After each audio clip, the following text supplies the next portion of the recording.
High বন্ধুরা, আমি টুম্পা রান্নাবান্না চ্যানেলে তোমাদের অনেক অনেক স্বাগত।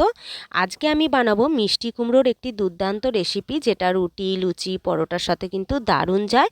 তার জন্য এখানে ডুমো ডুমো করে কেটে রেখেছি মিষ্টি কুমড়ো আর আলু। এটা নতুন আলু, যেটা বাজারে এখন প্রচলিত।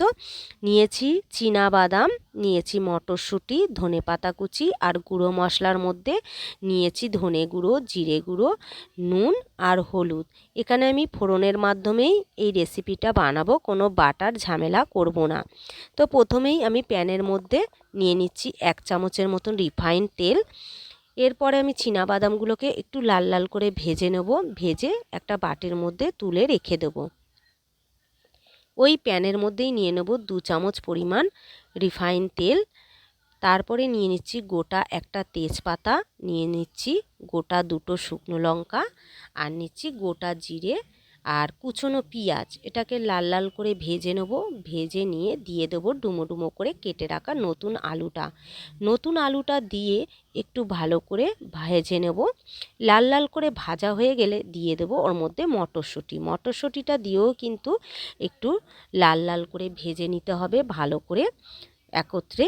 এরপরে আমি ওর মধ্যে দিয়ে দেবো মিষ্টি কুমড়োটা দিয়েও কিন্তু একটু ভালো করে নাড়িয়ে চাড়িয়ে ভেজে নিতে হবে।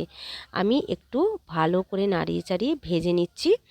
এরপরে আমি ওর মধ্যে ধনে গুঁড়ো, জিরে গুঁড়ো আর নুন, হলুদটা অ্যাড করে দেবো। আমি এখানে 1 চামচ পরিমাণ সব মশলাগুলো নিয়েছি। আপনারা চাইলে আপনাদের সবজির পরিমাণ অনুযায়ী মশলাটা ব্যবহার করবেন।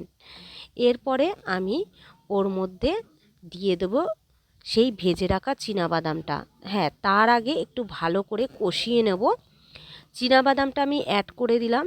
বাদামটা দিয়ে আমি আরেকটু ভালো করে নাড়িয়ে চাড়িয়ে নিয়ে দিয়ে দেবো ওর মধ্যে জল, পরিমাণ মতন জল দিতে হবে। জলটা দিয়ে আমি একটু খুন্তির সাহায্যে ভালো করে নাড়িয়ে চাড়িয়ে দেবো, যাতে মশলাটা না কড়ার গায়ে লেগে থাকে। এরপরে আমি ঢাকা চাপা দিয়ে দেবো 10 মিনিটের জন্য। 10 মিনিট পর ফিরে এলাম। দেখে নিই কতটা কুমড়োটা আর আলুটা আমার সিদ্ধ হয়ে গেছে।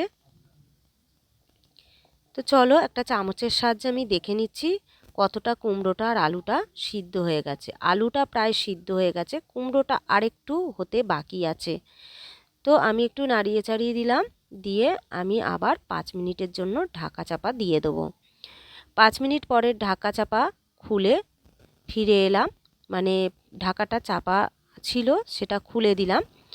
তো দেখলাম পুরোপুরি আমার কুমড়োটা আলুটা কিন্তু সিদ্ধ হয়ে মাখা মাখা টাইপের হয়ে গেছে। তো এবারে আমি একটু নাড়িয়ে নিচ্ছি। নাড়িয়ে চাড়িয়ে আমি নামিয়ে নেব। এখানে আমার পুরো রেসিপিটা তৈরি হয়ে গেছে। তো প্রথমে আমি দিয়ে দিচ্ছি একটু চিনি অ্যাড করছি মিষ্টি স্বাদের জন্য নামানোর আগে।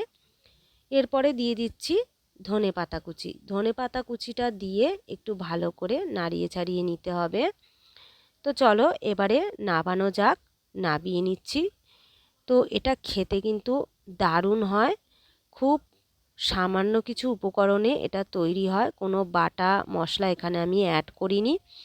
এটা বাড়িতে তোমরা অবশ্যই একবার ট্রাই করে দেখো। ভালো লাগলে লাইক, কমেন্ট, শেয়ার করে চ্যানেলটার পাশে থেকো। আর তোমরা সবাই ভালো থেকো, সুস্থ থেকো।